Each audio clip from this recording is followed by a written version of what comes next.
a very controversial looking car, but there's no doubt in my mind, and I'm sure you guys are seeing exactly the same pattern, that people are coming around to like it. And I totally respect people that don't like it. Like, I'm not saying that people have to like it, but what I do say a lot in my videos is that you've got to hold your judgment until you actually see one in the flesh, because I think they start to make a lot more sense when you see them in person. All right, hello everybody, and welcome to the BMWBLOG Podcast. It's episode 47, and today we have a very special guest. We have Joe Achilles is here. He's going to talk to us about some really interesting stuff, and I'm going to see if I can kind of maybe coax him into talking about his upcoming M3 and kind of just prod at him and see if we can get him to give out any information. But hi, Joe. How are you? Yeah, good. Thanks, guys. Thanks a lot for having me on again. Thanks for coming on. It's a real honor getting invited on. So yeah, looking forward to talking about probably all things BMW today, I'm guessing. Yeah, a little bit, yeah. Try to stick to that today.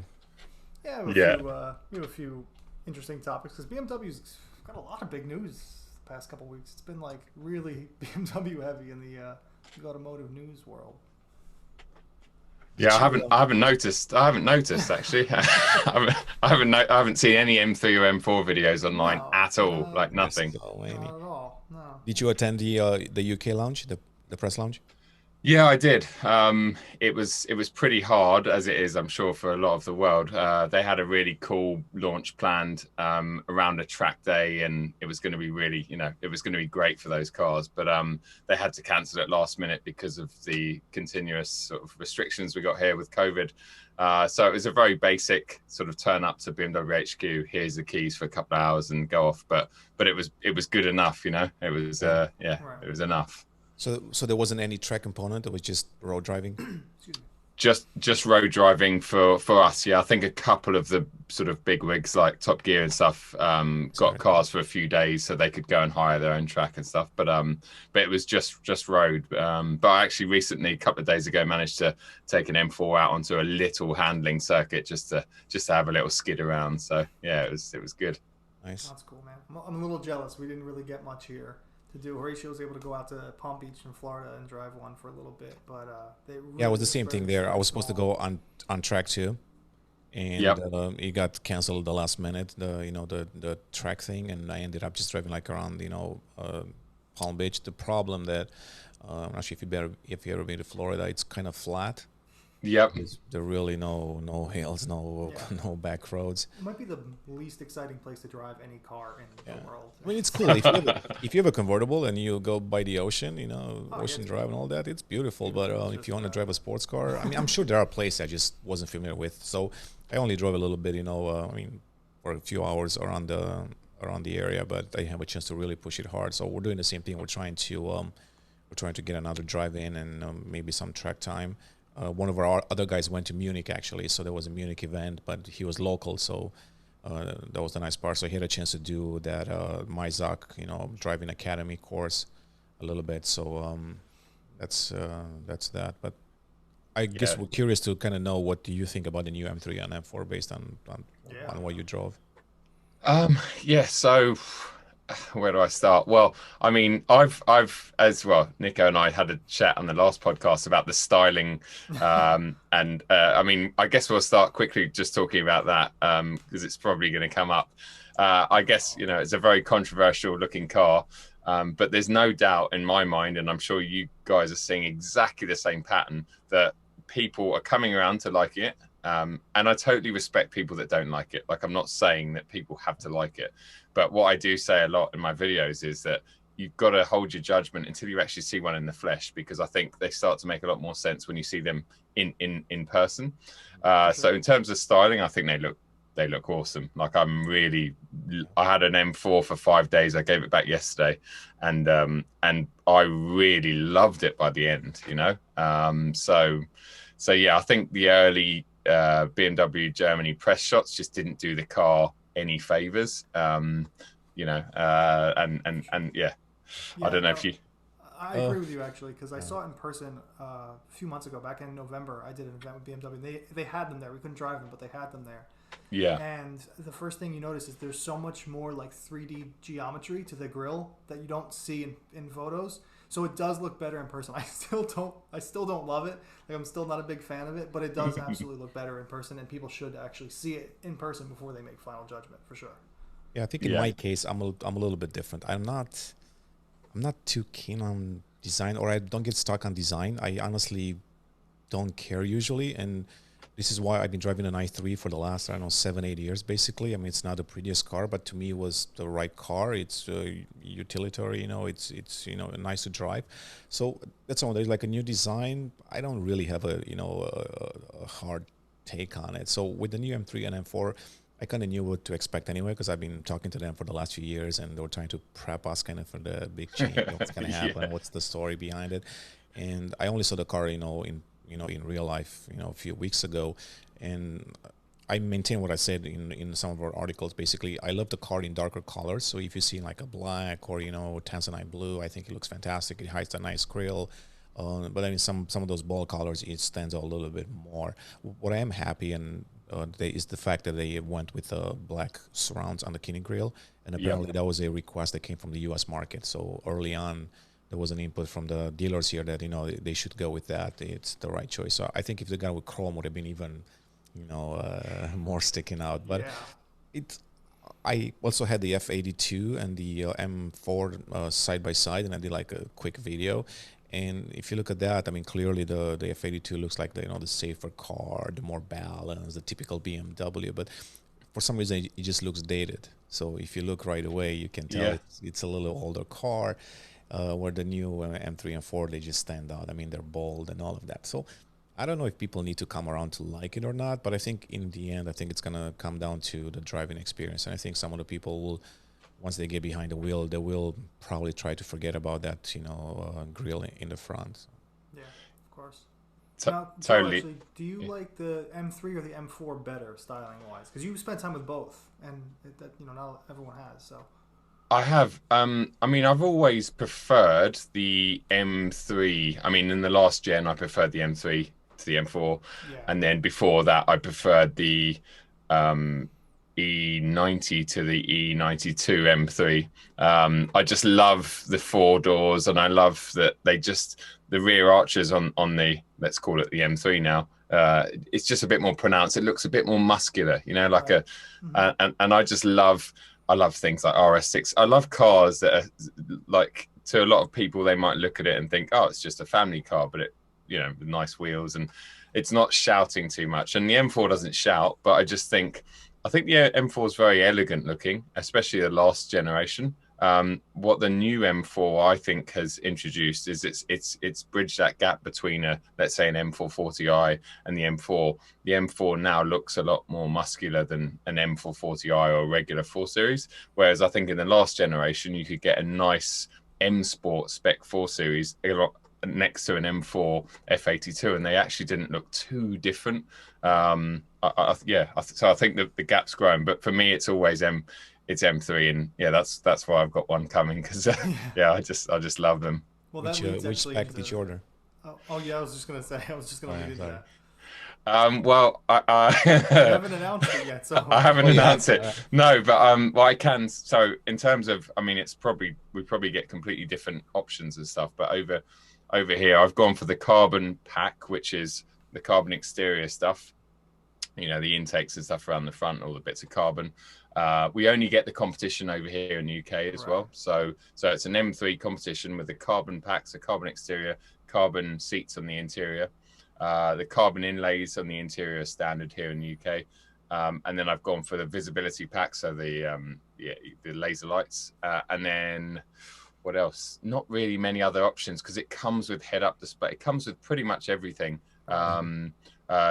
Normal brakes, like the carbon ceramics, are £8,000 over here, so it's like no, don't need them. But yeah, and then the all black, are they the 826 wheels? But I can tell you the interior because I slipped up in a video the other day and I've already told people. So yeah, I'm going for the Kailami orange interior. and yeah, the exterior, I'm sorry, you have to wait, but it's fair enough. I'm trying to think in my head, what would I pair the orange with? Yeah. You know, Actually, so- the orange works with a few different colors. Actually, it's pretty good interior color. I actually like it quite a bit. And you got the orange with the carbon buckets, right? orange with the You carbon said? buckets. Right, yeah. Yeah, there's actually a car that's on your Instagram that it might be that you posted in the last couple of weeks. Okay. I saw it and I was like, oh, there it is. That's the first time I've seen one in the flesh. You know, Right, like BMW blog, Instagram sleuths go digging to find out which yeah, which one it yeah. is. But yeah, Let no, me ask you. congratulations by the way, because that's an awesome car Yeah. to get, and I'm a little jealous of those seats because they are. I've sat in them; and they're awesome. The carbon buckets are great. They're like Yeah. fantastic seats. Yeah, No, I mean, did you have the same experience with them? So I do like them, but I'm a big guy. I'm like 6'3", so what 1.9 meters tall and about I don't know like 95 kilos, a little bit more maybe. So Let me do some math. they're nice, but I felt like I had a hard time getting in and out because of the side on the carbon fiber. So that was a little bit tricky. I mean, it wasn't too bad, but I always had to be thinking about that, not to to hit that or to hurt myself basically. But other than that, I do like them, and they're definitely cooler than the standard seats, and I would still get them despite that little annoyance. Yeah, well, it's interesting you say that because this M4 that I had, I did about 600 miles in the 5 days I had it, so I really used it a lot. Yeah. And that's one thing I noticed. As you say, the seats are fantastic. When I'm the same, I'm 193 and I'm about 100 kilos. Okay. Yeah, so yeah, it's a tiny bit, but so I fit in them very well. And I tell you what I love, which you're going to probably agree with, is how low they go. Like the seating position. Yeah. It's the first car I'm going to get in and be able to put a helmet on and actually not be like that, when I'm driving. But the getting in and out is something that after a couple of days, I was like, oh, this is a little bit difficult. And also, if you look at the press car I had, it had 3,000 miles on it. And the actual leather where you'd scuff each time was already getting worn, and the stitching was already looking a bit sketchy. And it was Silverstone, so that was already blue from my jeans, which is not the seat's fault. That's just how it happens. But something else to note about the seats that I think is even going to be more of a talking point is when you're in the driver's seat in a let's say in the automatic version, which we only get in here in the UK, it's fine. You have your legs kind of apart, and you've got your right foot doing accelerate and brake, your left foot on the footrest. But when you sit in the passenger seat, you don't tend to, even us, without sounding sexist, even us blokes that tend to sit on sofas with our legs open and whatever, when you're in the passenger seat of a car, you kind of fidget around a bit because you're not driving the car. But in those seats, as I found out with my other half sitting next to me, she you can't move your legs are fixed in that position, and you've got this funny carbon thing that sort of sticks between your legs. Yeah, the middle. I call it a codpiece holder, but you can, but it's like, and she was instantly just thinking, oh, but on a long journey, she likes to put like both her legs to one side together, but you can't do that. So I think if you're buying it as more of a daily car, family car, whatever, it's as nice as the seats are. I think they're only good at certain things, but I guess that's just a compromise, isn't it? It's like everything with a car, So are you regretting getting the seats now? The carbon No. seats? Okay. I don't care about my other half. I might have said that a bit loud. No, no, I'm not at all, because I think they just add a lot to the car, the visuals and also track work and taking it abroad. I'm sure. And like I said, I just love, they fit me like a glove. So it's the first time that's happened, and I can't wait. Yeah. I mean, Ask you this because I was going to ask you, then you mentioned that I've been getting a lot of questions on Instagram, especially via private messages about the lack of a manual in the UK, and that I should talk to the UK guys and tell them that people really want him. I don't think we have that power, but did they tell you why they're not bringing the manual to the UK, aside from the tech rate and all of that? Probably it's a little bit lower the take rate than in the US. I think, well, that's so when I first saw the cars, which would have been, it would have probably been around April, May last year. I got a very sneak peek of some of them when I was down at BMW HQ. And the product manager of the 3 and 4 series saw me in the press sort of area, said, Joe, I've got to show you something. Put your camera and put your phone down. You're not bringing that with you. And we went in there, and he pulled the covers off the two cars, the Sao Paulo M4 and the green Isle of Man green M3, and I was just like blown away. And then we started talking about the gearbox options. That was one of my first questions, obviously. And he said to me, unfortunately, I'm sure it's a cost-related thing, obviously, at the end of the day. But the uptake, I think, for the last 2 years of M3 and M4 in the UK of the F series, the uptake was 3 or 4% for manuals, and that's really what they based the decision on. They're just like, what's the point? They're not going to sell any. It's more powerful. It's even faster. And therefore they're not going to sell any. So I was disappointed to hear that, but I really just hope that the incoming M2 is going to have a manual option, because I think that would be a big mistake if they don't give us that in a manual, because, you know, then for the enthusiasts, if they want a modern M car with a manual stick, it's still available. That's kind of why I kept my one, just to be sure, and because I just need that manual. It's just such a different driving, you know, it's a completely different feeling, I guess, isn't it? Do you find it odd that the Americans drive more manuals than people? Yeah, I'm actually surprised. I'm always surprised to hear that. Me too. Because, like, I feel like I don't know anyone else besides myself that drives a manual. Like, I don't see anyone in America. Yeah, if I look within my immediate circle, I don't see anyone driving manuals, but it's always fascinating to know that a lot of the sports cars in the US, you know, they're being purchased with a manual. With a manual, yeah. I mean, it must be a new thing, because I know when I was, okay, I'm 41 now, but when I was a teenager growing up, and it was just America, all I knew was America had big, solid, automatic cars, and that was it. Everything was auto. No, like, what's this stick shift? They don't even know how to use it. They, you know, it's like, and I'm sure that continued for ages. It was always like, no one can drive a stick shift. And it's all automatic. But then the past 10 years, well, I think it was what was the first BMW that blew my mind? It was the E60 M5, you know? Yeah. And it's like, America got that in a manual option? Wow, like that's the most ridiculous car ever. And you got the F10 in manual for a little bit.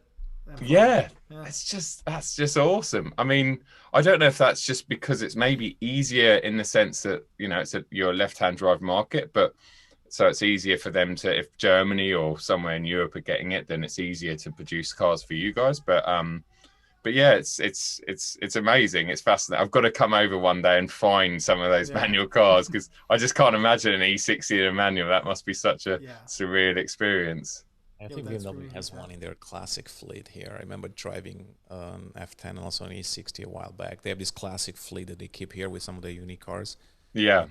I think it's part of that, if I remember correct. South Carolina, right? Yeah, exactly. Yeah. Nice. No, I totally hear it. Like on the manual, I also drive a 1M, so I have a 1M, but I mean, barely driving. So just put it that way. I keep it in a garage. I would say probably 6 months of the year, which I shouldn't. But yeah. I always got some terrible weather, so I try to avoid that. But I mean, I do enjoy it. But I also live in Chicago, where again, like Florida, it's kind of flat. Yeah. I have a lot of good driving roads, and it's mostly, or there used to be a lot of, you know, stop and go traffic, and it was annoying. I mean, that car, it's already pretty rough to drive because the suspension, all of that. Yeah. And I think if I were to buy like an M2 CS right now, let's say I'm not gonna buy one, but if I were to buy one, I will definitely go with an automatic. Yeah. Yeah. Or actually, they don't have a DCT. What's in the M2 CS? Is it DCT? Yeah, DCT. Yeah. Yeah. I keep getting confused because I think that's the last DCT or whatever. It's like delicious. It's so good. Yeah.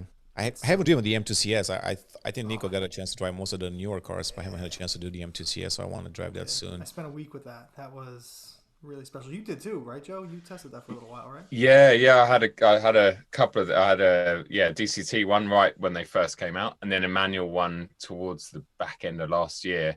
Which one did like, you have? Oh, the manual was just, I mean, it was funny because the DCT I enjoyed, but it didn't feel that much, strangely, it didn't feel that much more special than a competition.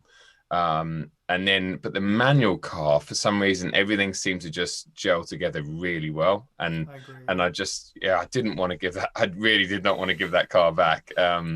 Yeah, it was great. I mean, they're just really really cool cars, but super expensive over. I think because over here you can pick up like a 2019 M2 competition for about 35 grand, and obviously then they were on the market for 85, and it's like no, it's not 2.5 times the car. It's just but then it's to add up all the parts, and it's gonna it's worth of some of its parts. It's just a lot of money. Yeah, I always said, actually, my thing was after I drove it, I said it's the best M car they make. Obviously, I haven't driven the new M3 or M4 yet, but I was like, it's the best car they make. But if you if you couldn't get one or you couldn't afford one, an M2 comp with like, I don't know, a $3,000 coilover set and maybe better stickier tires, cup 2 tires or whatever, and you're 80% there, you're 90% there.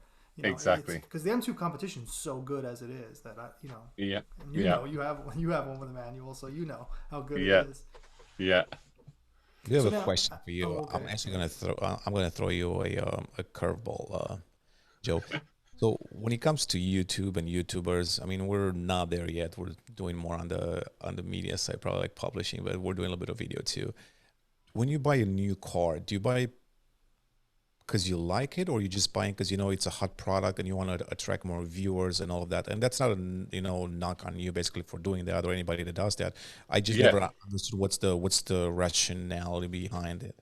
So I mean, I guess there's so many different types of YouTubers out there.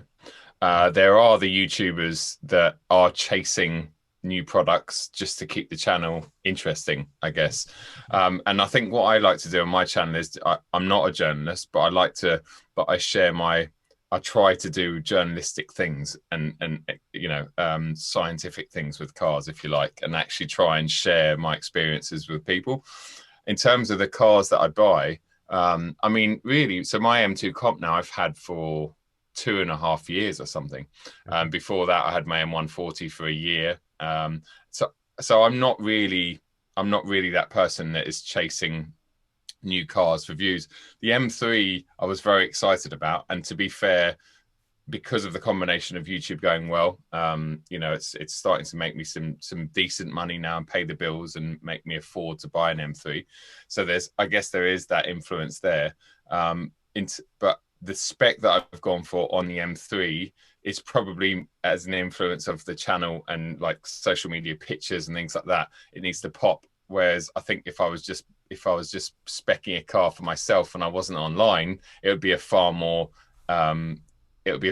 subtle spec that I've gone for. So yeah, for me, it's not about cars. Like someone like Tim Shmee 150, who I know very well. I mean, it's kind of a no-brainer for him because he's just he makes so much money from his YouTube and everything that he's got to keep feeding it into the channel. And so he's buying a new car every month, basically, even if he's in America, which he is at the moment. He's still buying cars. And it's just like, but it makes sense for him, for tax, for his channel, for, and everything he buys tends to sit low. He will never buy something that's going to depreciate overnight massively. So he buys things smartly, and he's buying it as content for the channel. But I've not got to that stage yet where I can, go and splash out. And I see some YouTubers doing it at my sort of level, and I think, well, you just can't be making much money. You're pouring it all into making your channel exciting. But there must be a point where you're like, you just can't keep doing that. And also, I think the following that I have, or the following of someone like me that keeps cars for longer, is a much more loyal following. Because if I'd bought an M2 comp last week and then I sell it next week and I buy an M3, people are just going to be like, who's this guy? I'm not gonna listen to what he says, and I'm not going to buy anything that he's got for his car because it's just, it's not right. Yeah. Right. Yes. I mean, it's I was going to follow up on what you said. Basically, you always have to find a way to differentiate yourself between you and all the other YouTubers. And how do you do that? Because I mean, right now, clearly YouTube, it's blowing up more than ever, and everyone is doing kind of the same thing. Like you said, with the M3 and M4 reviews, there were so many out there. So I was wondering, I mean, it might not be oversaturated now, but it's got to be at some point. And how you're going to stay ahead of the game, basically.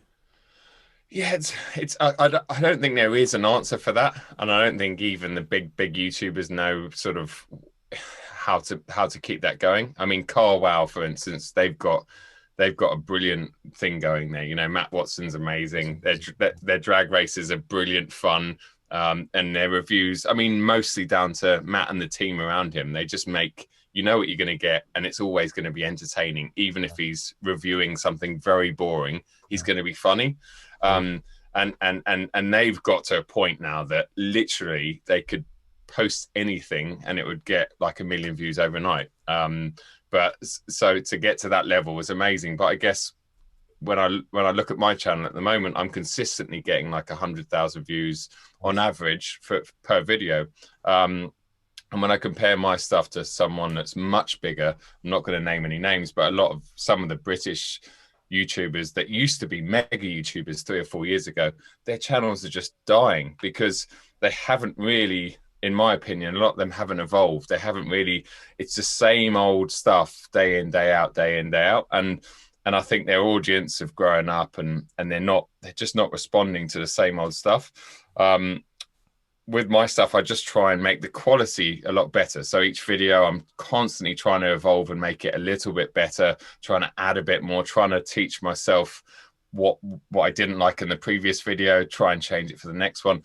So I'm always just trying to not perfect my video, but always just try and make it as clean cut as possible. And I think now that I've got a bit of a following, I'm less scared, because it's hard when you start out on YouTube as, say, someone like me, and you're trying to get press cars and or even cars out of a dealership. You've then got to be really nice about the car, because otherwise you might not get another one. So it's a bit of a catch-22. But then once you start getting a bit of momentum and you know that, say, BMW UK are on your side, and then you can start being very honest about cars and asking for the cars that you want. I'm not going to ask for a 2 Series Active Tourer because I'm not going to be too excited or rave about it. So you can ask it, you can be specific about cars, but also you can talk about the negatives, because you're not scared to talk about the negatives. And actually, if someone's looking at buying that particular car, they know the negatives. So if you're telling them, that's kind of helping sell the car anyway. But a lot of PR teams and stuff can't understand that. They just want a lot of stuff to be an advertisement, and it's like, no, that doesn't sell. What sells is the truth, you know, about a car. And so yeah, so it's an interesting space. But yeah, I don't know, I try not to watch or focus on anyone else's stuff, apart from, like, I love Carwow and you know, a lot of BMW content, but I just try and do my own thing. And for the past sort of 6 months or so, that's really started to do well. And just watch the feedback. I spend a lot of time reading through the comments, trying to reply to as many as I can, but reading about what people want or what they don't want, how they respond to things. And I think that's really important. That's, again, massively time consuming, but obviously very important. Yeah. Right. Yeah. And no, you're right. The authenticity of being able to say, you know, being honest about the cars, that's super important, because if people know that they're going to get an authentic review from you, and it's not just going to be, you know, some shill for BMW or, you know, whatever it is, whatever brand it is, then they know they can get real content from you, and they're going to come and keep watching your channel. And it's clearly working, because your channel is growing, you know, really quickly. So you know, whatever you're doing is working. So keep well, thanks. No, and honestly, I think, you know, a lot of it has to do with having got, you know, people like you guys on my side and sharing. That makes a big difference, especially when going back a couple of years when you started first sharing things of mine. That was a huge impact on the channel. But I think cross-sharing things like that and having an amazing, you know, especially seeing as I do a lot of BMW stuff, and you guys, you know, that's what you base your blog around. So it's just having that as you guys sharing my stuff on your platform is also an amazing thing. But yeah, but that you've got to make it good enough for people like you to sort of recognize that and share. We don't share from everyone, really. I mean, we're maybe, like, in the beginning we did because we kind of needed content, but then we started to look, you know what people make really good videos, and also the feedback that we see on our channel when we post your videos and others. If they're positive, then we keep posting that. We started doing Carwow because like early on they did really good you know, videos. I also met you know, Matt, some BMW events, and his crew, and they were great guys, and I realized, you know, the content that they do, so we started posting that. So yeah, so from our end, we do kind of want to take a look, you know, who's doing what, and that's what we post. But what I was going to say also is that, you know, it's a little bit easier for you guys now that, you know, they're new, like, to the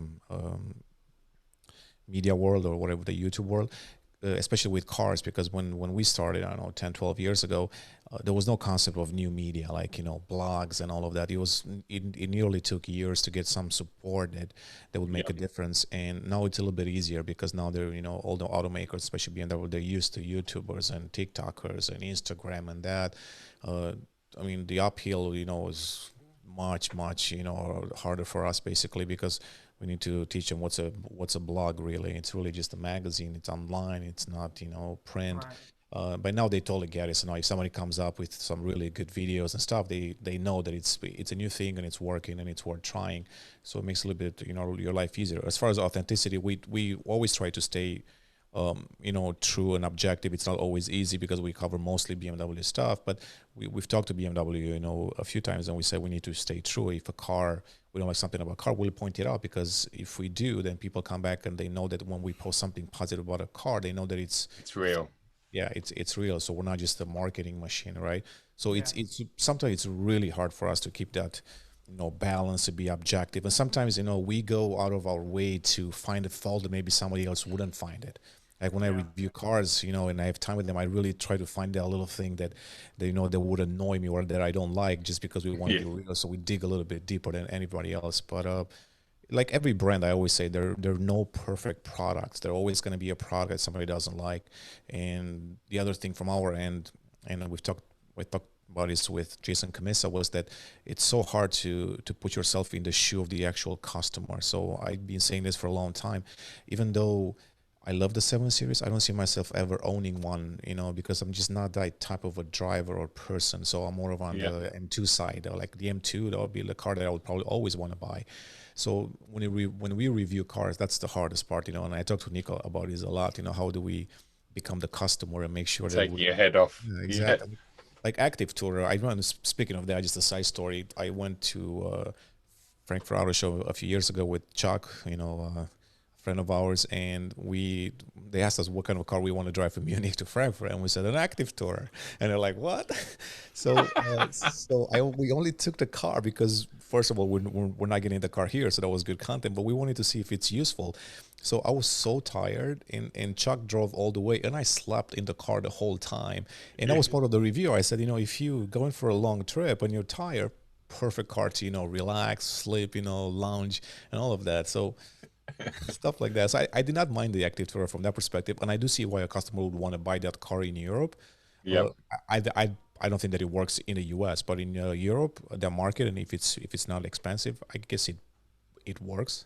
It's not a prettiest car, but no, you got a very good point there, and you're right. It is about taking. Also, we get to drive a lot of other cars that people, we get to drive a lot more cars than the average customer. You think an average BMW owner has a car for 3 years and then is advised what to go for next, and then is stuck with that car, and they might occasionally drive their wife's car or their friend's car, but they don't really know what to compare it to, and they're not the same sort of thought process as us guys, who just want usually something fun to drive. That's what we're always searching for, is the most exciting car to drive, because we get to drive other things and we kind of know where the benchmark is. But yeah, it's funny when you do. I had like it was a 530D Touring, which is a lovely car, but I put one on the channel a couple of months ago, and I was excited about driving it because I think BMW UK just assume that I just want M cars all the time, which fine, give them to me, no problem. But I do like trying other things like that, and I had it, and I really enjoyed that. And that video went off because obviously there's a much bigger audience that can buy and are gonna go and buy a 530D over an M5, for instance. But yeah, no, it's an interesting. It is. All cars have their qualities. Yeah, I feel mean now about the 2 Series Active Tourer. No, wish we got the Tourings here, though, right, Nico? Yeah, I kind of wish we got everything from that BMW gets in, and you guys get all the great stuff. The Active Tours aren't that exciting, but at least they're useful. Like the Tourings, we obviously would love to get, but we always get the shaft. I can't complain. We get the manual M3, so but isn't that weird? Yeah, I always forget that you don't get the 1 Series, and you don't get which the new one. Okay, it's no massive loss, but still, it's still But in my you get the 2 Series Grand Coupe over that. Yeah. Is that that's your entry level BMW? Yeah, it is. Yeah, and the 1 Series to me is the one and the X1 as well. Yeah, I suppose. The Yeah. X1. I don't know which one's cheaper. I think the X1 actually might be cheaper. I don't really know, but whatever, one of those. Yeah. But it's Sorry. No, go ahead. Yeah. No, I was just going to say that the 1 Series to me is like, even though the new one's nothing as exciting as the old one, it's a brilliant. The hatchback is just such a capable, practical car compared to that 2 Series Grand Coupe, which I can't really get my head around. No one can. No, but they sell well over here. Anyway, they sell well here too. They do. I see a lot of them. Yeah. Yeah. We have a friend that actually has one, and I talked to him. I asked him, "Why did you buy one?" He goes, "Oh, it's a good car." He goes, "I think it's ugly as hell, but it's a good car." I don't know why he bought it.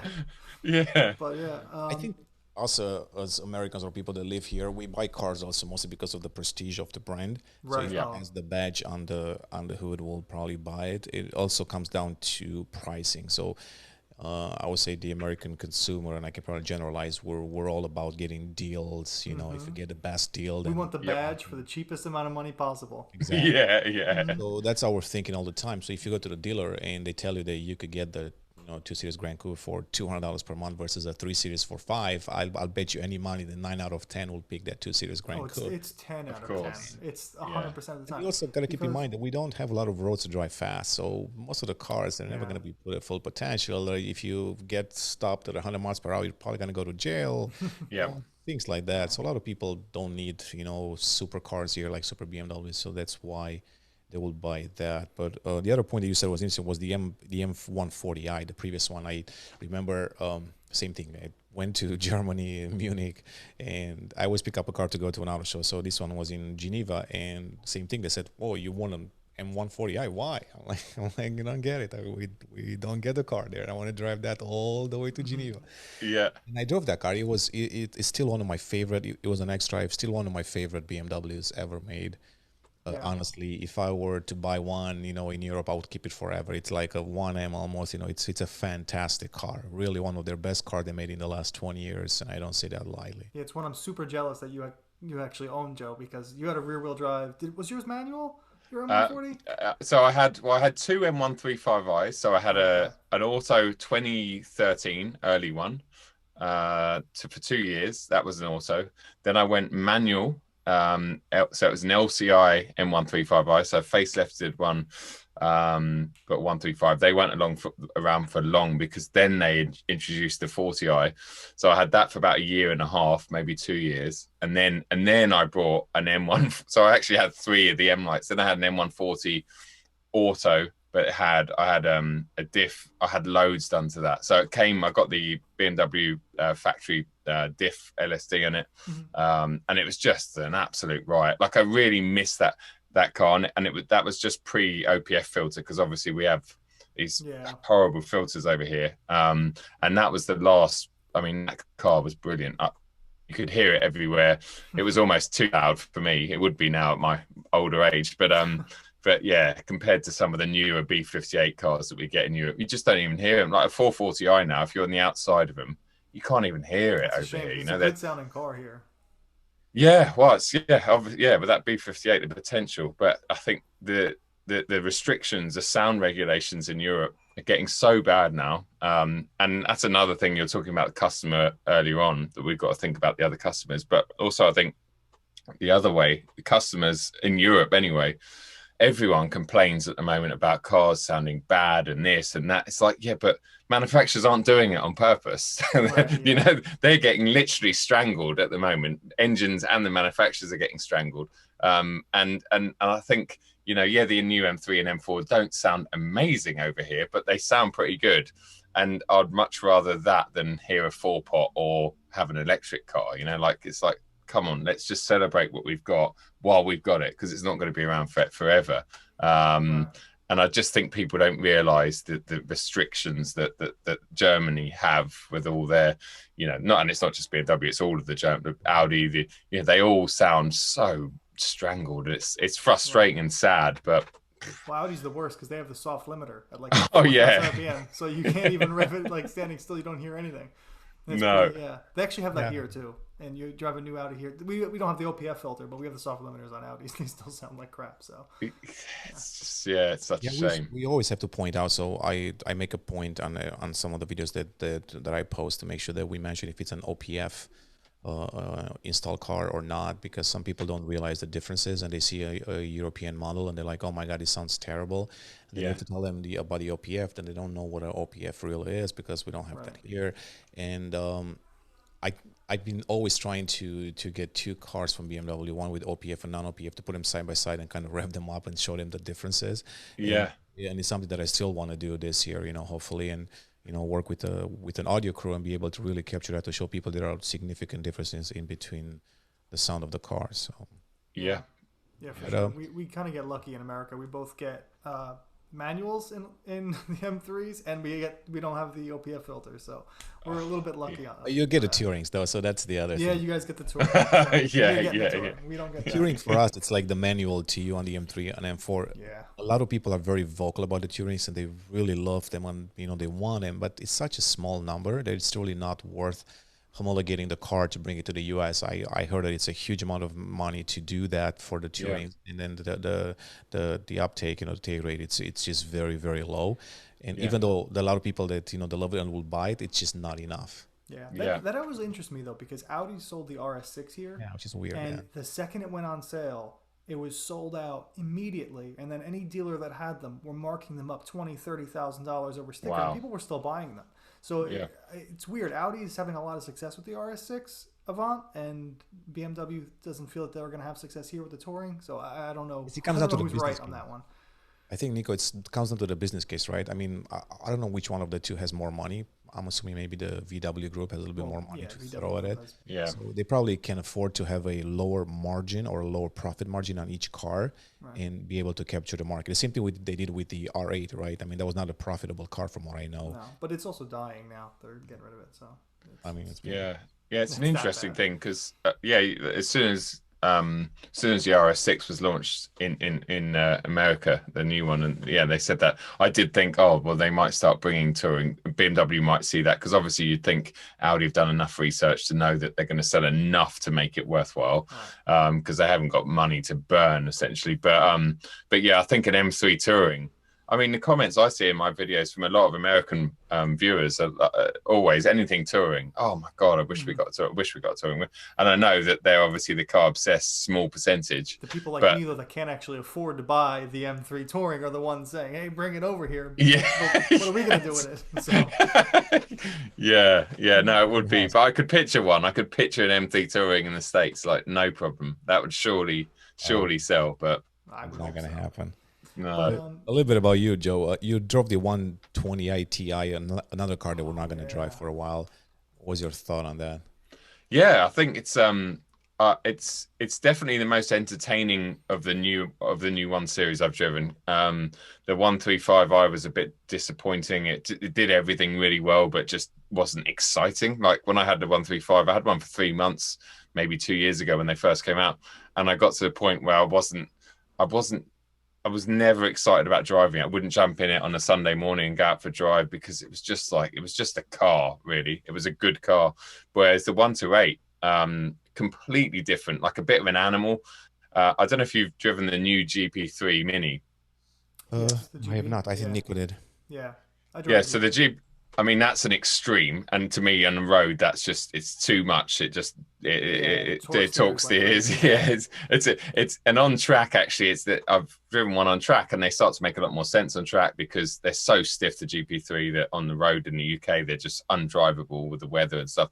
But the 128 is like, I find it's like a combination between the 135 and the GP3, and it kind of has the best traits from both cars. It feels noticeably lighter than any other 1 Series I've driven, and it just feels playful and fun. It feels like I expect a hot hatch to feel. You know, it's fun, it's naughty, but when you turn everything off and just leave it, or turn everything on, sorry, and leave it in its default mode to go down to your supermarket, it's just a normal 1 Series with a really nice ride. So I think, value for money as well. Over here, they're very, very affordable on finance. It's like GTI priced, right, in the UK? Yeah, even less. So it's less than a. It's about £1,500 less than a GTI Oh wow. with a DSG. Yep. Wow, Yeah. You think I customers mean, will buy considering the the GTI here is quite cheap, like not cheap, but it's really affordable for like sports car. Yep. That's really interesting that you could get a BMW, you know, in the equivalent like size and segment for Yep. less. That's actually really interesting. Now, Yeah. have you driven the new GTI? Because what would you choose actually over them? That's my question. Yeah. I haven't actually. I've got a Club Sport turning up in a couple of weeks, and then an R just after that. So I'm a bit behind the curve with the new Volkswagens. So I can't really comment. But I have driven the new S3 end of last year again when that was launched, and to be fair, I've never really found S3s have always been lovely objects to look at and they're nice interiors and whatever. But I've always found them to be very numb and uninvolving and not exciting at all to drive. And I actually owned one many years ago and sold it after about 6 months just because it was just dull. But the new one that's essentially same platform and the same as the Golf R. I really enjoyed my time with that, and I thought it was the most entertaining, like more involving and more fun than any RS3 even. Okay, it doesn't have the 5-pot soundtrack, but as an actual, as a dynamic tool, it was just much better, much more fun to drive. So basing my judgment on that car, the Golf is usually a little bit better, but I don't like all of the I just don't like the touchscreen stuff in the new Golf. So I've driven a normal Golf. Good. It's just too much. I had a Cupra the other day, which again is the same. Do you guys get Cupras over there? No Seats here. Nope. Okay. Well, that used the same infotainment as the new Golf 8, so it's like a big screen, and it's effectively the whole thing's touchscreen. But I demonstrated actually a video I've just posted on my channel, and to turn the seat heating on, right, in a normal traditional car, you just press the button once, a nice mechanical button, dunk, and it's on, right? This thing, no. You have to wait. Firstly, you turn the engine on. It takes 45 seconds for the infotainment screen to fire up, right? So on a cold morning, the first thing you do is back. So you're already 45 seconds behind. And then finally it fires up, and you got to press the seat button. And that's quite awkward because it's right at the top. And you press it once. If you leave it more than 2 seconds, it disappears again. So you got to press it once and then press it again to activate where you want the seat. And it's just like, how is that techno? Like, how are we moving forward with that? It's frustrating. And that's when you're sitting still, let alone when you're on the move down a bumpy road. You can't. Yeah. So I've gone a bit off subject, but I'm just not the biggest fan of all touchscreen stuff. I think it's turn it on by voice. Can you use voice controls? Yeah, you can, and that's what I get in the comments a lot. But it's like I'm not going to get in my car and talk. Again, it's like, is that easier than just pressing a button, like telling your car? That I've never had a voice control system ever work really well and like work consistently ever. Yes. Not in Audis, BMWs. They never seem to work properly. Maybe they can't understand my New Jersey accent, but not just that. I think what's going to happen. So there. I mean, I'm a little bit on the techie side, based on my degree, but I can give a little bit of background on that. So the old school voice controls, yes, you had to recognize your voice properly, all of that. I think the newer ones, they use some sort of artificial intelligence similar to Alexa and Siri. So basically, it's going to start to learn your voice, your accent, and all of that. So you will get better with time. Yep. So in the future, if you will be able to, or it will be able to recognize you easier. So I think they're trying to move away from too many controls in the car and more towards, gestures and voice. I don't know if this is the right thing, but if you make an analogy and you look back in history, 15 years ago, everybody said that Blackberries and the physical keyboards are the way to go, and no one's gonna type on the screen, all of that, and people changed, right? And I think I wouldn't be surprised if in the next decade or so, when the new iPhone comes out, it's going to be all virtual reality. You're going to tell the phone to show you something, display it somehow and do all of that. So things change. So I think they're trying to stay ahead of the game and kind of go with the electromobility, which it kind of like implies simplicity and interact with the car. It's going to be a while till you get used to that. But I don't know. I'm indifferent to touchscreen because like you, I use mostly the controls too. I don't really touch like on the screen. Yeah. But I would be more interested to see if I can use the voice to do more things. I mean, that would be something that I would probably be enjoying a lot more than finding another thing to click on. Well, I mean, I guess it all comes down to integration, right? So like it has to work better than it has to be simpler than just touching a button, or no one's gonna use it. So the technology really has to improve to that point because Yeah. with BMW's thing, at least the whole like when you say "Hey BMW," if I say just the word BMW, that dumb assistant comes on and starts doing all random things because I don't know what comes on, so I'm still talking and it's doing all sorts of weird You random can change stuff. it though. So Drives me nuts. I have to change it every time you can because say, it's "Hey, so Nico." sensitive. I think Horatio was saying, I think it's going to get better with time, and it is going to be the future eventually. But I just think they need to, the way some of the manufacturers are going at the moment. Yeah, it's just like the Tesla, that big horrible iPad. I Yeah, mean, that's just so distracting and just awful. But well, but people talk about it, and Tesla owners love it. Yeah. It blows my mind because the Model 3, you have to go through like 3 different submenus just to adjust the mirrors. Like it's insane to me.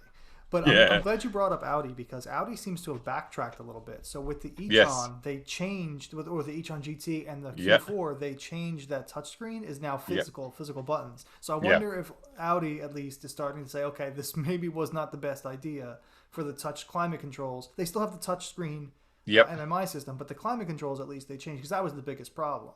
Yes. So they changed that to physical. So I wonder if maybe automakers are starting to say, okay, maybe let's not do touchscreen everything and just do it for like the important infotainment stuff, and then everything else we can make pretty simple buttons. Because I love that they did that. I love that they backtracked a little bit. Yeah. No, I think you're 100% right. When I saw that e-tron GT, that was the first thing. And actually, someone pointed it out to me when it launched that night. They were like, "Look, Joe, no, the buttons are back," and I was like, "Oh yes, buttons!" And that's ironic, isn't it? In their brand new state-of-the-art electric car, and they brought the buttons back, and it's like So yeah, no, it'll be interesting to see if that continues in the next generation A6, A7, A8 and stuff. But yeah, it's evolving. I mean, I guess nobody gets everything right. But the iDrive, I just hope the iDrive controller, that, I mean, they're talking about getting rid of it, right, for the next generation potentially, or maybe. I don't know if you guys know anymore. No, actually, I think it's become such an icon thing in the car. I think they're always gonna. I mean, I can't really say always. I'm not gonna go there, but I think at least for the next decade, I think it's gonna be there because they just show the iX and then the i4, and it's still. I mean, the i4, of course, here, but it still has it. Yeah. So by the time they change all of that, and I'm pretty sure the new 7 Series will have it too. I think it's such an iconic design element inside the car. They wouldn't want to get rid of it. They might adjust it to perform certain functions, maybe different functions, but it's. Like, to me, the iDrive, whatever shape it has, it's just part of the BMW. It's there, you know what it does, you know what it is. It would be kind of silly to get rid of that, honestly. It's totally agree. I mean, and you mentioned technology evolving. The first iDrive that came out, I mean, we weren't doing this back then, but I saw cars with the first iDrive and it was terrible. I mean, it was a piece of technology. Yeah. But then again, it shows that automakers learn, right? I think it's hard to nail it. You have to get a lot of feedback from customers and see what works and what doesn't. But I'm curious to see the iX, how it operates. They moved a bunch of things to the steering wheel now on the iX. So I'm kind of curious to see how that's going to work out. And that actually segues into one of my next questions for you, Joe. You have seemed to not be a huge fan of electric cars. Not that you dislike them, but you seem to be much more of a internal combustion kind of guy. So what do you think about the new iX and the i4? Because those are the big deals right now. Last week or so. I mean, I don't know what it's like in the States. I guess I've got a few things. The petrol head in me just doesn't want to accept that that's going to be the future. I'm in denial. But I've driven pretty much every electric car that's available out there, and I guess my highlights are the Taycan's just incredible, and so is the e-tron SUV. They're very, very good cars, and they work really well. The issue we have in the UK is the infrastructure, the charging network and stuff just isn't there. I mean, we're so far away, it's not even funny. And even if you live in big cities now are so overpopulated and almost impossible to find anywhere to park, let alone park your electric car, and all the electric bays are full, and I just can't. That's my biggest gripe with EVs at the moment, is they fit if you're a very wealthy family and you live on the outskirts of London, for instance, and you've got a big 4-car garage and you've got your RS6 and your M5 or your M2 and then whatever, then you're probably going to have a mini electric or an e-tron or whatever it might be, one of BMW's new offerings that you can then skip into town and do your stuff with and be green, which isn't really green, but anyway, and then come back. And that's fine. In that scenario, it works because you've got your charger, your fast charger in your garage. In fact, you never need to utilize any of the infrastructure outside. You don't care about the infrastructure because you're only using that car to do short journeys. But it's the reality of, I think, if you picture everyone or even 50% of people suddenly, boom, overnight, if they all had electric cars, it would never work over here. It just wouldn't, because we have queues in fuel stations and people are filling up for 5 minutes to get 350, 400 miles, not filling up for an hour to get 200 miles, you know? Right. So I think that's the biggest issue over here. And I just think also this whole green thing, it's you know, we're kind of being sold the dream and being told that this, you know, what happens with the build process, the batteries, and there's so much more to it. And it's funny, I was in Germany, I think last year, and a friend of mine was telling me he had an old Mark IV Golf that he'd had since new. And he basically said that all his neighbors and everyone hates him because he drives around in this Mark IV Golf, and they think of him as Satan because he's basically damaging the planet. And it's like, but he's had that car for 20 years. It's not, right. Do you know what I mean? It's not, its footprint on the earth is not bad at all. And they're all going around in their Teslas that they get one, you know, every 2 years. They're buying a new one and a new one. And it's like, that's I think that's my other side of the battery. Not, I wouldn't call it hate, but it's just the people that honestly, genuinely think, oh, these things are saving our planet and everything's going to be fine once we got them. And I just think the poor car industries really had to suffer. And again, manufacturers really had to bend over backwards to make this work. And actually, there's much bigger things out there that are doing a lot more damage pollution-wise to the planet.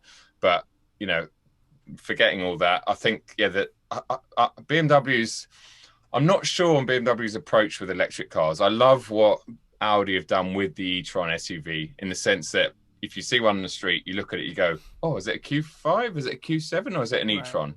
And I love that. But when you get in there, it's a little bit different. And I think the subtle approach. But then saying that, I think the i3 that you say you have, Horatio, that was so ahead of its time, that car. I mean, it was way too early, wasn't it? Like it almost came out way before the curve. But that's cool. That, like, smaller cars can be a bit concept-y looking. But I think when they get bigger, for me anyway, I don't want my electric car looking like, hey, look at me, I'm an electric car. I just want a car. I want a good looking BMW that just happens to have, you know, electric underpinnings. I don't want it to look, and I don't like some of the styling of the new iX cars. But again, I haven't seen them in real life. And I'm sure if I did see one, I like the new 4, the i4? Pictures I've seen of that. I mean, I don't love it, but I don't dislike it because that actually looks to me like a 4 Series Grand Coupe of the new generation. There's definitely two schools of thought in terms of styling with EVs. There's like Audi's seems to be keeping it traditional because they want to kind of convert traditional car buyers to electric cars, so they don't want it to be a drastic change. And then other companies like BMW and Tesla as well are trying to keep, like, really shake it up and make it look very different. So I mean, I'm not saying either is right or wrong. Only time will tell. But it is interesting to see the two different trains of thought there, and you clearly seem to be more of the traditional style. Keep it similar, and we'll see which one ends up being right. I think from the BMW side, what I see is that there was a change in leadership basically the last few years, and I think that's going to be a change also in strategy. So if you look at the iX3, that's a product of the previous leadership, and I mean the iX2 and the i4, but the iX3 really is just like the Q5. It's just an X3 that has a drivetrain. That's true. Yeah. It's not very different. I think with the iX, clearly they wanted to make it a little bit different, more of a flagship electric car. But then the i4 and the 4 Series Grand Coupe that's going to come out, I don't think they're that different. I mean, design-wise, from far away, I don't think people will be able to tell which one is what. So I think with BMW, the real test will come probably past 2025 when now they just announced this new class basically of vehicles, which from what I understood is they're going to try to build an EV dedicated platform. I haven't really confirmed that with them, but I want to get more info on that. So they might be going back to where they want to build a dedicated, EV platform for each car versus, having, what they have right now, power of choice, for different drivetrains on a single platform. So then we have to see what they come out as far as design and all of that, but that's probably not going to happen till 2030, where we see some actual products on the road. I think the i5, whatever they want to call it, or the i7, I think it'll be interesting to see what kind of design approach they took. Is it the same as the 5 Series and the 7, or is it a little bit different? Yep. Not so sure. And then to go back a little bit more on what you said about the electric cars and charging infrastructure. So in the U.S., I have quite a experience right now with EVs, and I've adjusted my lifestyle based on that, and I'll tell a little bit more about that. But we have multiple countries in one country here. Yeah. So if you go to California, it's a totally different type of electric customer that you see in the Midwest or the South, or it's totally different. So from that, you also have different approach to infrastructure. Like you go to California, there are charging stations everywhere. There is not an issue absolutely to charge your car. I mean, level 2, it's so common, it's like ridiculous. So level 3, there is a lot too. But then you go to Chicago, and in a city of 2.3 million people, and I think the surroundings 10 million, I don't think there are more than 15, 20 fast charging stations. I mean, it's ridiculous. Wow. Within I would say about 5-mile radius from my home, I think there are about 3 fast charging stations that they're available. So that's low. I mean, when we talk about, that's not even that bad. Like, we're by me, the closest fast charger is like 20 miles away. Yeah. So Yeah. that's the problem here. So if you live in the right area where there is infrastructure, like New York and all that area, and California especially, charging, it's usually not an issue. It's really based on the area that you live in. So I think that's what's gonna be an issue with adoption in certain areas. But I think places like California, they're just going to boom with electric cars. That people are just going to, at some point soon, there'll just be mostly electric cars. Wow. Yeah. Or just there. So, I mean, same thing. I love the idea of an electric car. I think I'll always have a combustion, powered car as well. But I love the simplicity of electric cars. Really, had an i3, like I said, four of them. Never had to go to the dealership. Never.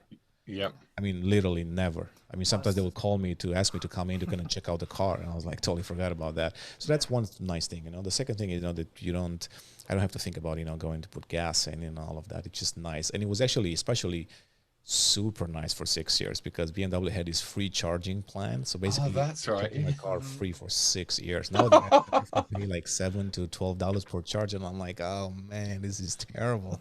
But for 6 years, it was literally perfect. So I don't know, man. The electromobility, it's gonna be quite interesting, and everybody's taking a different approach, and we'll see which one is right. I mean, I think they're still trying to figure out, honestly. Yeah, everyone is. Yeah.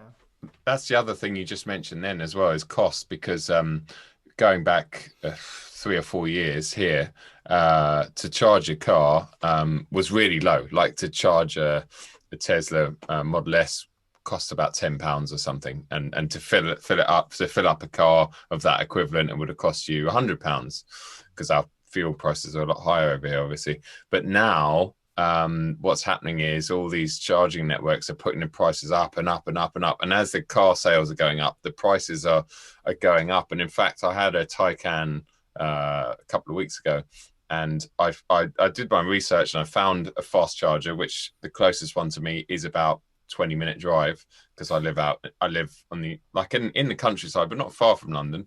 And I found this place. It had really good write-ups and stuff, and it was a reasonably priced place, and it cost me £38 to charge about 80% of the Taycan. And yeah, so that's like, what's that, about $60, $65, $50, $60, yeah, something like that. Yeah. So, and I worked out that if it was a Panamera, I mean, it would have cost me about, to fill up the tank, it would have cost me about 70-80 quid to fill 80% of the tank. So it was cheaper, but not like massively cheaper, it was like and so if these rates keep continuing to go up, then that's going to be interesting, because and I guess the other question is, where we make the government make a lot of money on taxing petrol, and that's going to have to come from somewhere. So what's going to happen with electricity. You know, is it just going to keep going up as we're forced into electric cars? Then the electricity might just rise a bit more. So yeah, but that free card that you had, that would have been amazing. You know, no wonder you had an i3. There's also the ability to like kind of with an electric car, you sort of get to democratize how you fill up your car, right? Because you can charge it at a charging station, you can charge it at your house if you want to get solar panels on your house to help charge it. So there are interesting ways to do that. And you sort of can't. Getting solar panels is really the only green way to charge your car. Otherwise, you're getting it from the power grid anyway, which is burning, hurting the environment in itself. But as you said, like the green element of it is really not there just yet. But my next question for you is, what would make you get an electric car? Would it have to be infrastructure change, or would the cars have to become maybe more exciting or more interesting, or what would be your first electric car? It would have to, I think if I lived in London, I mean, I grew up in London and I moved out about 10 years ago. And if I lived in London, in fact, I was talking to my parents who still live in London the other day, and Dad was actually asking me about the electric Mini, because they do lots of smaller journeys within town. And I think if I lived in London now, I would actually strongly consider getting myself a Mini E that would be my daily car to go around town. And then I'd have my M2 maybe in a storage unit on the outskirts of London. And I'd literally treat London like that, because there's so many in towns like London now, there's so many restrictions on pollution, congestion charge, etc., that you have to pay if you don't have an electric car.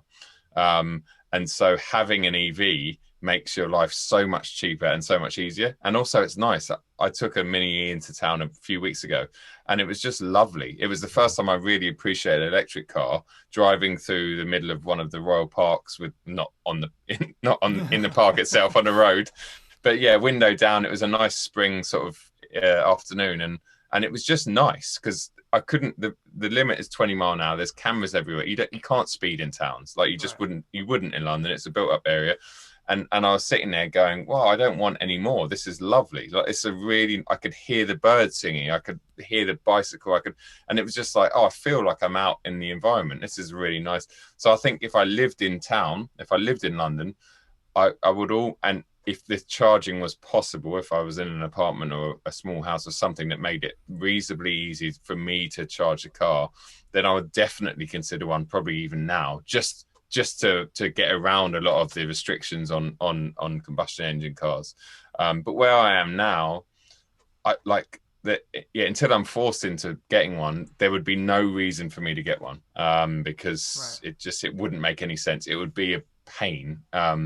A pain. Whenever I've got an electric press car, it's always a headache for me, because even charging it from we've got a garden out the back, and it's just impossible even to charge it from home, with the rain coming down and all the rest of it, because we haven't got the fast charger. We haven't got that infrastructure here because we haven't got an electric car. So yeah, ask me in 3 years, and but as it stands, I think again that's how it kind of is. People that live in California, as you're saying, it's easier for them.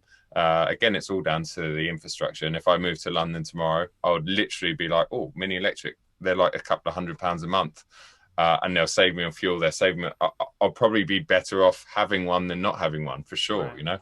So in that scenario, then it would make a lot of sense. Yeah. Right. Yeah. No, I feel you, because I would like actually an electric car as my next car, because I just want to try it. I kind of want to have that experience and just see what it's like to live with an electric car for a little. Plus, I don't drive very far, so the range is not a problem for me. Yeah. But yeah, charging is still an issue. Like I would have to put a fast charger in my house, because you plug it into a wall socket. It takes like 15 hours to charge even a small car. So it's kind of crazy. Yeah. So yeah, it's going to definitely be a weird adoption, and I'm very curious to see how the next 10 years go and how automakers kind of make that shift, because there's so many differences in the way customers look at them. That's why I was asking you to see how you felt about it, and there's so many differences between how automakers are approaching this. So it's just a really interesting time, because BMW just came out with an M3 and also an i4 at the same time. So it's like it's kind of crazy how it up. I mean, so you're gonna keep the M3 for a while is the answer. Yeah, well, I'm going to keep the M2. So the M3 is financed, and we'll see. The idea with the M3 really between, well, I'm sure people have already kind of like figured it, but when the touring comes out in about 18 months, 2 years, that's what I want to. I'll offload the M3 then and get the touring, because that's the dream. For sure. Very jealous. Yeah, no, I'm that because I don't think you're going to see another M3 touring probably. no, exactly. And if we do, it'll be an electric one or something, or a hybrid. But so you guys have got to come. Well, that's what we need to do. Once I've got that car, you guys need to come over, and we'll go on a road trip with it. But no, I mean that. I probably don't need to ask you twice. So I'll get an email. Nico's emailing me now, right, Joe? Yeah. I'm gonna have a calendar set for when the M3 touring comes out. A little calendar notification. I'm gonna message you as soon as you get it. As soon as it's here, yeah. But I think the M2 is something that I want to try and keep for a long time now, just because it's manual and because it's loud and because it's just a bit naughty and a bit old school, and it's kind of got the old styling. It's kind of like last generation already, in the same way that you're keeping your 1M, and it's just, I think that will stay with me. So having that, because even now when I jump in that M2, it's not old, is it? Like, I mean, they've only just stopped making it, but because mine's got a really free-flowing exhaust and it makes a lot more. It's when I jump in that now, compared to anything else that we can get our hands on, it's really naughty and loud, and just, it's like, this is a real occasion. So I get excited about driving it, and I think that's what I want as my Sunday car, whatever it is. If I can afford for that to happen, then that will always be my little toy. Yeah, that's a good choice. I think. I would have got the M3 touring too, I think. Yeah. Not a bad choice. I'm kind of wondering if it's gonna be limited or just gonna be limited by the production year, basically, because I think they say like 1 year production or something like that. Yeah, it'll be interesting. I mean, talking to people like my good friend Tony Lewis, who's a very popular BMW sales guy over here. He has. I can't remember how many. I think he's taken about 25 deposits for him already. So, and that's just one salesman. I mean, okay, he's a popular salesman within the M world in the UK, but and talking to another friend, Malini, he's taken deposits on. So people are like, and I'm getting contacted loads. What spec should I go for? How much? And we don't know anything about costs. And what I'm guessing we're going to obviously get, it'll be auto only, and it'll be X-Drive only in the UK. And it's probably there's only one model. It's competition all-wheel drive with X-Drive. There is no okay. other. Oh, okay. So that's I mean, that's what I'd guessed, and that's what makes sense, I guess. But yeah, everyone's coming out of the woodwork. Even people that I know that have got RS4s and RS6s, and they're like, oh, I'm thinking about getting one. Should I put a deposit? So I think it'll be interesting, because I think they're going to steal a lot of. I always thought it was like a gentleman's agreement between Audi and BMW. Okay, Audi can have the RS4 and touring, and then we'll make the M3 in the saloon. But obviously, that was just in my head. Because, it'd be interesting. I think RS4 sales will absolutely dip in the next year or so. The 100%, I think it'll almost kill that car off, which would be sad, because that is a cool car. But surely the M3 is going to be a much better driving car. Then you have the Alpina B3 touring, which is pretty much there. I mean, it's not a full M3 touring, but you can still get that one too. Yeah, it's true, and that's probably arguably a better, especially UK car, because the Alpina's got the magic suspending that whatever they do, they just make it ride so well. So as a daily sports car touring, I think that'd be the one to go for. The only problem in the UK is the Alpina network's not very big, and the finance. This is the big problem: is the financing for an Alpina.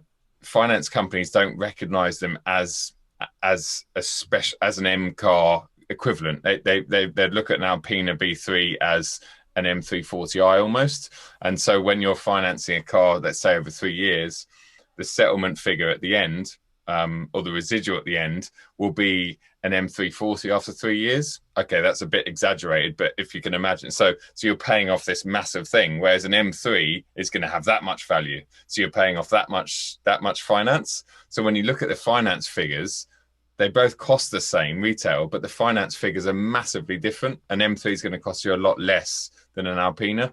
So they just don't sell many over here unless people are buying them sort of outright with cash.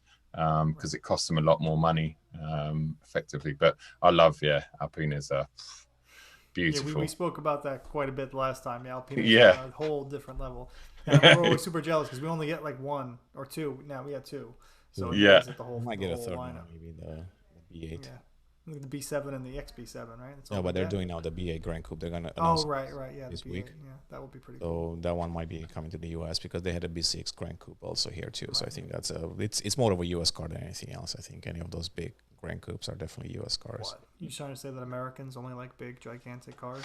So you can fly their fat asses in? It's not down, because I know you haven't been to Europe yet. But if you go to Europe and drive around there, you'll start to realize why you can't have a really big car there. Right. It's the You'll be shocked how difficult it is in small cities to have a big car. Like even now going to Munich and getting a 7 Series, sometimes you can't even get into a parking garage because you can't take the corner. Basically, it's too tight. You just can't. I mean, Yeah.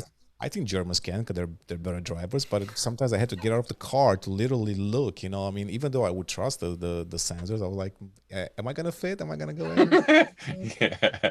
So it's not easy, and that's Germany. I mean, now if you go to Greece and Italy, there is no way you're gonna be driving an X7 in Italy. I don't even see an X7 driving in Rome. That would be impossible. Oh no, yeah, disaster.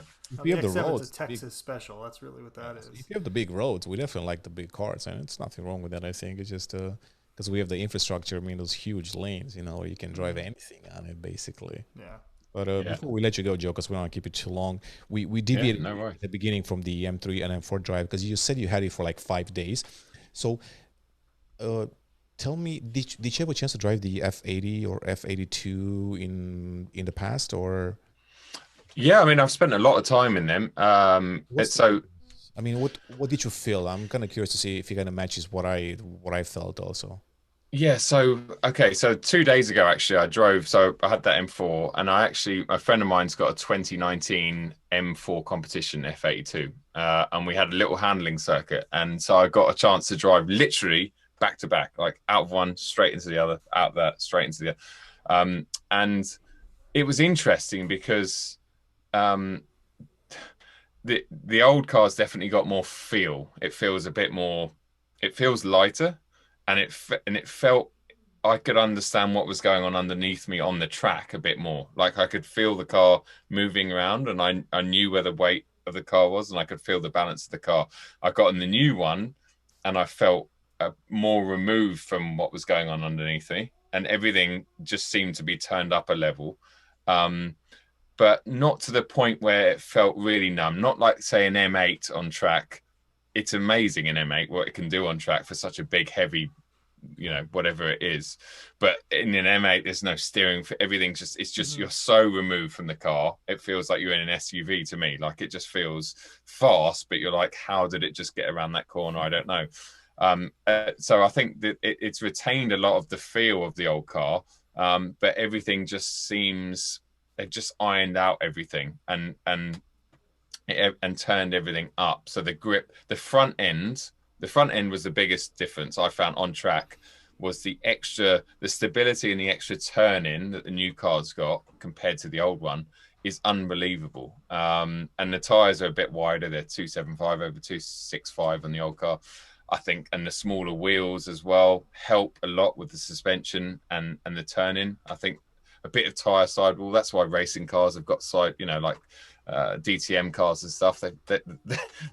We're all obsessed with these little rubber band tires, which the old previous M4 comp had, but actually it doesn't give you much to play with on track. So yeah, in short, it feels heavier and a little bit more removed from the old car, but it's still plenty of feel in there. And it just feels better at pretty much every corner exit as well. Like the diff, you probably felt that on the road or anywhere, just coming out of corners. It almost feels X-Drive like, in the sense that it just finds grip and fires you down the road, even if it is going slightly sideways. It's just gaining momentum, whereas the old car, as soon as you start getting it sideways, it just assumed you wanted to play and would just keep going sideways, and you wouldn't really be going anywhere. So yeah, it's and living with it. I mean, living with it, it's a much better car than the old F series. Aside from let's forget about the carbon seats, which we talked about. If you had the standard seats in there, I think as an everyday proposition to live with, it is such a relaxing, nice, chilled car. When you leave everything in auto and drive, and I know a lot of people, you know, if I say that in a video, oh, well, you're not buying an M car for it. Well, no, but the reality of an M3 or an M4 is it's that car that you use as your daily. And then when you want to go and rag it on the weekend, you can. And it's the Jekyll and Hyde. And I think the new car does that so well. It has a ZF 8-speed gearbox, which isn't as engaging and isn't as good on track as the DCT, but it's much better everywhere else. So, you know, it's so easy to maneuver. It's so much more efficient because the 8th gear is so like I was averaging 42 miles to the gallon at 70 miles an hour over a long journey the other day. The old car wouldn't even dream of doing even close to 30. My M2 would do 24 on the highway in a manual, you know, because 6th gear is so long. And so I think even that 8th cog, you're doing 1600 RPM. You can't even hear the engine. And it's just, it's a really nice car. It arguably, I think, no, not even arguably, it's a better car as a daily than an M5 competition, because the M5 in the UK, again, because our roads are really bad and the M5 comp's just too stiff even when it's in comfort. And I found the M3 and the M4, or the M4 I had, that when that's in comfort, it's far more pliant. The ride's really nice and it doesn't shake you around all the time. It's just like, you know, when you turn everything off and you just use it as a car, it's just really good. And I think that's important for an M3 and M4 customer. I think you nailed it, because that's the one thing that I noticed immediately was there is a huge gap, or a bigger gap, in between the comfort and sport, or sport plus, or sport individual than the F80. So that's one thing that I've noticed immediately. And then I wanted to kind of confirm that with BMW, and I kind of asked them. So they did say that they spent some time, you know, making sure that that's the case. So I also felt like the F80 and F82 was more of a hooligan car. Yeah. Not as much as a 1M, for example, but in a sense that it was a little harder to control than you would control the G80 and or the G82. So that's where the different character lies. As far as the steering and that, I couldn't really get a feel of that, because based on the driving experience that I had there. But I did talk to Bill Oberlin, a pro driver, and he was on the track, and he said that he definitely liked the steering better on the new car. Of course, he did mention it's never going to be as good as a mechanical steering and all of that. But he said that it's impressive that, you know, automakers and BMW too, they're able to still fine tune that EPS with every generation and make it better.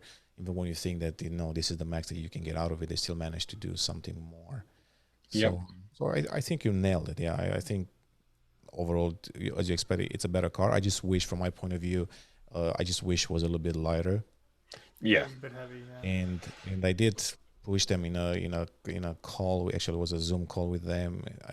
I asked them plain if they can tell me what's the weight difference between the two generations, if they're comparable, you know, specs, and they didn't want to tell me. They said that they will release their figure like in the future. Yeah. My follow-up question then was like, oh, okay, so now if you have 100 kilos difference, why? What is that? You know? Yeah. Where's it gone? So. I'm curious. I mean, when they announce that, I will definitely ask them, because I want to find out where that, extra weight is coming, especially on the rear-wheel drive with the rear-wheel drive, because the all-wheel drive, we all know it's going to have, you know. Yeah, but even the rear-wheel drive wants a few hundred pounds more, I think. Or, I'm wondering if more. Like the rear-wheel drive one, obviously they've got to have set that up to just be able to bolt on the X drive. So maybe a lot of the weight is just getting it ready for that.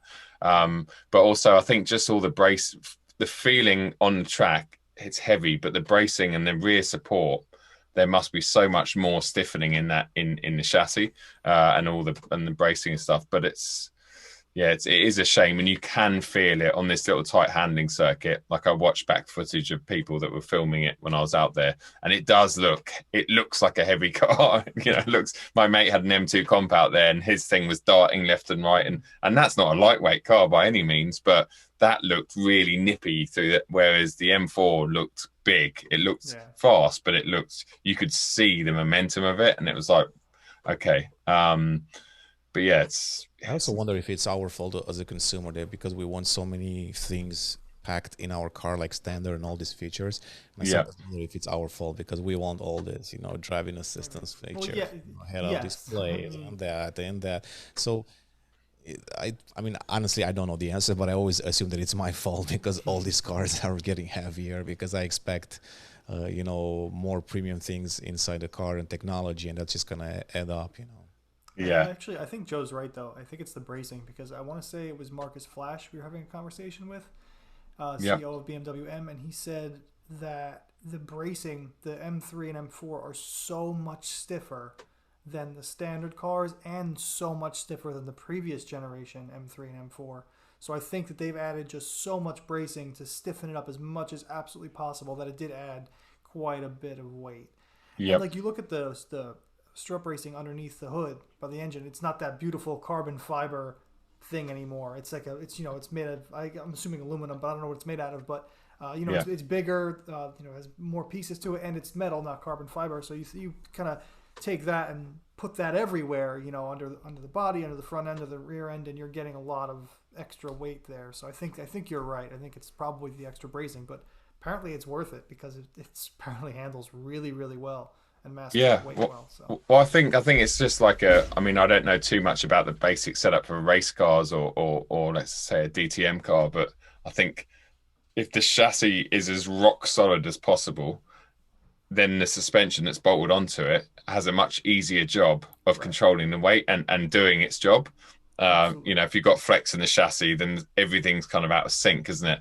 And I think that's kind of the feeling you get is the suspension feels great, but probably a lot of that is to do with the fact that it's bolted onto something that's so stiff and it's not, it's doing one thing, they're doing something else, and everything just feels like it just works so well together. But the weight thing, the weight thing is something. Yeah, I mean, honestly, I think as a road, in the 5 days I had that car, I summarized just by saying that as a road car, as a daily, it's just fantastic, and as a road car, as a sports car, it's just brilliant. It's demolishingly, it's massively fast as you could ever want. It doesn't feel any wider or bigger than the old car on the road, which is important for us because we've got those small roads you're talking about. A lot of ours are like that. And the suspension, everything's just improved. So as a road car, it's brilliant. As a track car, it feels heavy, and I'm sure you couldn't do more than 2 or 3 fast laps without everything overheating. But that's not much different to the previous. Even my M2, if you go out there, it's heavy. It's not a track car. It's something you can take out and track, but it's not. Right.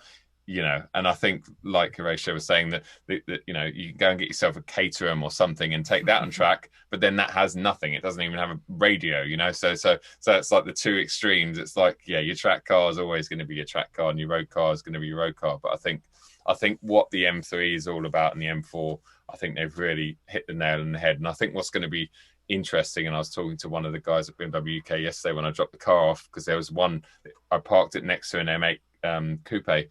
And I looked at it and I was just like, who's going to buy, with the M4, who is in their right mind is going to buy an M8 now?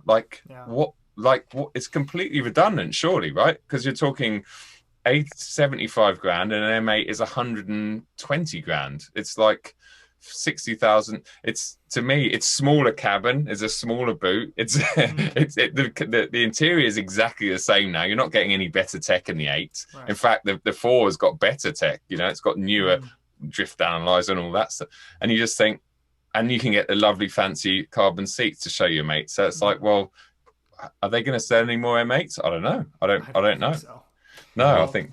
I don't know about in the UK, but in the States, no one's buying the 8s anyway. So yeah, no, we're struggling over here. They dumped you could buy like an 840i for $499 a month or something with no deposit. See, so that's not a bad price. So I think the A series, it's not a bad car. It just was overpriced. It was overpriced in the US. Prices were too high, and I think they realized that because now they're offering some incentives on the car. But I guarantee you, if I could get that, $499, actually that's pounds, so maybe I take it. Yeah, not quite dollars. Yeah, that was dollars, $500 for an A series. I think a lot of people will buy that one. You'd move to the UK. Yeah. But let's point on the M3 and M4. I was a little bit surprised that Chris Harris liked the car because it's he's very critical of BMW and the fact that he has an M2 or a 1M and all these cars that he's had. I was quite surprised to see that he took the car to the track and he actually liked it. I mean, aside from the design and all of that, he was impressed. I mean, he is a pretty big BMW fan. He has like a lot of BMWs, and he has my personal favorite, the E28 M5. So he's got a lot, but I think he's more critical of modern BMWs, like a lot of us are, because there's a lot of modern BMWs that stray a little bit too far from the BMW that we've known and loved for so long. So I think but you're right. He really liked this new one. So. Yeah, it was interesting to see. I mean, that's what everyone was kind of over here anyway. Everyone was like, okay, that's great. But what does Chris Harris think? And I mean, Chris got me into, well, I was always into BMs, but he got me to buy my original M135i, which is effectively turned into a chain reaction of what I do now, I guess. He inspired me to buy that and inspired me to start filming videos. So, I look up to him and I obviously value his opinion. I think sometimes now, because he does stuff for top, you never really know if Chris wakes up on the bad side of the bed or the wrong side of the bed, he'll hate a car. And so you never really know where you stand. And obviously, he was very vocal about the M3, the new one, M3 and M4 on social media, as we all saw, and can't stand most of their marketing, which obviously I'm in agreement with. Yeah. I'll actually have to show you something before I finish that. My mate brought me a BMW. I saw you put that on social media. Look at that. So yeah, maybe this will get their marketing team more on my side if I wear this in one of my videos. Yeah. I'm laughing about that, but that's fashionable in Europe. The fanny pack will not fly here, but in Europe, if you go to Italy, Spain. Oh yeah, they love it, don't they? Yeah, yeah. A fanny pack and a headband or something. Yeah, sweatband. But yeah, so I just think, and it was nice to see. You could see he was almost like frustrated that he liked the car from that video. That's what I got. He looked a bit, he looked annoyed that he liked that it was a good product. It was almost like, oh man, this is actually really good. And he wanted to hate it. I think he might have even said something like that. But and that's a good sign. And yeah, he was out on track, and obviously he's an incredible driver and very good judge of cars. So yeah, no, I think the future's going to be good for those cars, and I think once we start seeing them out there, people are going to like them more. And once you've driven one, the styling is completely separate. Once you've driven one, I think a little bit of insight into how the M guys think and work. Every time that I've talked to an M engineer, I've never got a feeling that they cut corners. I feel like they take so much pride in their job, in what they do. So every single interview, every single chat, that I had with them, you can see their passion for sports car and building the best car that they can. And sometimes there's too many constraints, either driven by regulations, that influences design, influences, the engineering side. But then, of course, all these OPF and all this stuff. So they try to do their best, but I've never got a feeling that they're thinking about saving money here and there or doing that. It's just they work with what they can in those times. And unofficially, every single engineer says, that they would love to go back to work on E30, M3s, and E40s and all of that. Everybody loves to go back to them, but they just can't. So they truly try to make the best product ever. And especially, knowing their decision process a little bit, they take a long time to analyze what cars to bring out. That's why it took a long time for the M3 Touring and all of that. So they don't just make cars because they think, let's do it, let's see what happens, like a M4 Grand Coupe, for example. So they're very careful about it. It's such a prestige brand, but I feel like sometimes, those are the times you can't really go back in time to make other products. And of course, people mention the the Porsche brand, but it's just such a different brand. It's not like I don't see them comparable. They're just different philosophies, different, parent companies, different a lot of things, and Porsche, it's always going to be Porsche, basically. That's my opinion.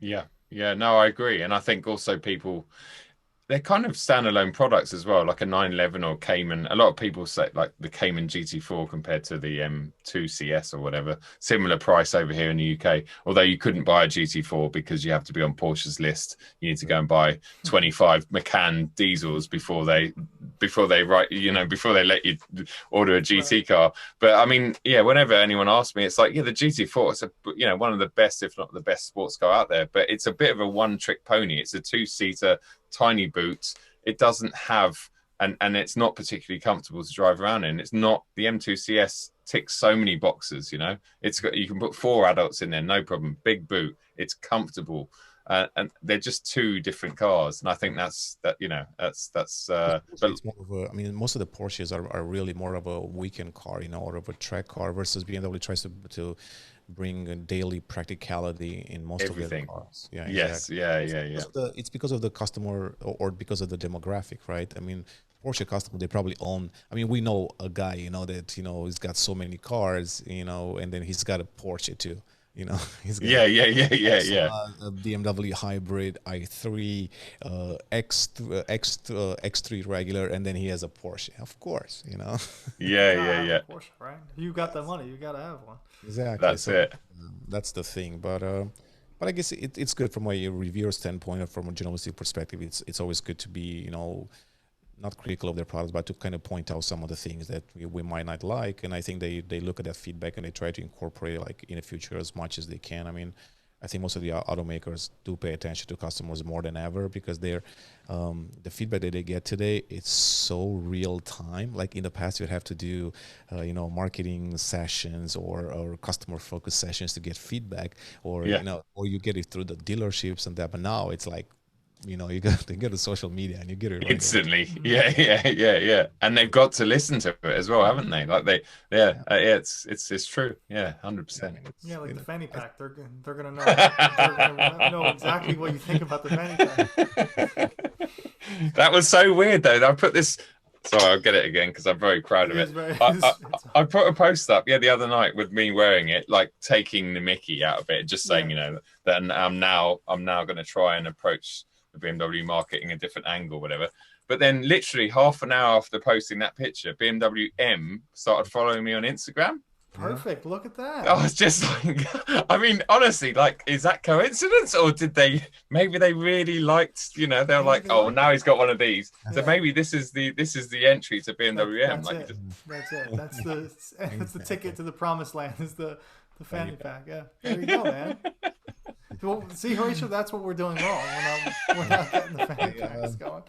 I have to admit, I do have a fanny pack too. Oh yes, I figured you did. From your answer, you were like, you're defending it straight away. Yeah. Only mine says Suprema on it. So okay. Oh yeah. Hype brand. I gotta get one now. But I did give it to my wife, you know, to. So Brilliant. I don't really wear that, but I do have one. Yeah, if it did, I can definitely find one here. Yeah. Well, I'll tell you what. I'll get one, and then we'll do a good comparison. Video. That'll be a good video, like an old school test drive with some BMWs and fanny packs and headbands and all of that. Yeah. When you guys come over for the M3 to go on our little mini Euro road trip in the M3 touring, the conditions are we've got to wear our fanny packs all of the time when we're on that trip. Perfect. So there were so many plans last year. I mean, I and Nico talked about coming to Munich in October. There was a BMW big event I was supposed to go, so I definitely canceled. Then I was supposed to come to Goodwood Festival of Speed in June. Yeah. They were supposed to launch the 4 Series there, so nobody really knows. But there was a big, you know, setup there for that. So I was quite excited because I'd never been to the Goodwood Festival of Speed, only to the Rolls Royce. So yeah, like personally, I do come to the UK like once a year with, you know, either Rolls Royce Mini or some stuff. But next time I'll definitely bring Nico to. He's long overdue. He has an interesting story. He was all set to go to Europe for the first time. Slovenia. To a Krapovic. Yeah. He was supposed to go for a Krapovic. They had an opening of a factory or something like that, and he was all set. You were supposed to fly out the same day or the next day? I was supposed to fly out. And then literally as I was packing I was walking out of the door, and I was supposed to fly to Istanbul to then get a connector flight to then Slovenia. Yeah. And literally as I was walking in the door, someone tells me to turn on CNN. I got a text, turn on CNN or turn on the news. And ISIS had bombed the Istanbul airport, and they shut it down. I couldn't go. Yeah. Oh my God. So it was like literally like an hour prior to my flight. Well, I mean, that's good and bad, isn't it? Yeah, right. Yeah. Right. Wow. And we had the option to. I think we had the option to go like the next few days, but we just didn't know what's gonna happen. Yeah, it was like it wasn't even the next day. It was like only like a few hours later, and I was like, I don't know if I want to do that. I don't know if I want to go right now. No. Wow. That was pretty close, yeah. So yeah, I haven't yet to go to Europe at all ever. So okay. Oh well, we got to make it happen. And Goodwood, if like if anything, Goodwood Festival Speed, best car event ever anywhere. I just hope that it does pick back up again and become what it was. Yeah. I mean, it's outside, so that always helps, being outside. Exactly. Yeah. Hopefully next year, but this year I don't think there'll be a lot of car events this year. I think it's all next year. Yeah. Yes. Gonna be kind of, agree. A lot of uncertainty this year as things kind of semi-open and get back together. Exactly. Yeah. So we'll see. Yeah. All right, man. We don't want to keep you too long. We've already kept you like time. super long time. This is like turns out to be like an epically long podcast. We'll probably cut this one in half. Yeah, no, it's been awesome. It's lovely meeting you, Horatio, and properly, and obviously nice seeing you again, Nico, and yeah, it's great. I love talking cars. So yeah, it wasn't 2 hours of flown by. We should definitely do like a collaboration video test drive when we come to Europe. That would be something cool. Oh, 100%. I'd love that. Yeah, it'd be really cool. Something cool, So we'll definitely do it. Yeah. Awesome. Well, Joe, thanks again for your time. Really appreciate it. Continue doing the good work. We love your videos. So that's a genuine answer. So thank you. And you guys. Yeah. I mean, yeah, what you guys do is amazing. And I look forward to seeing what's next. Sounds good. All right. Good talking to you. Cheers, guys. See you later. Bye-bye.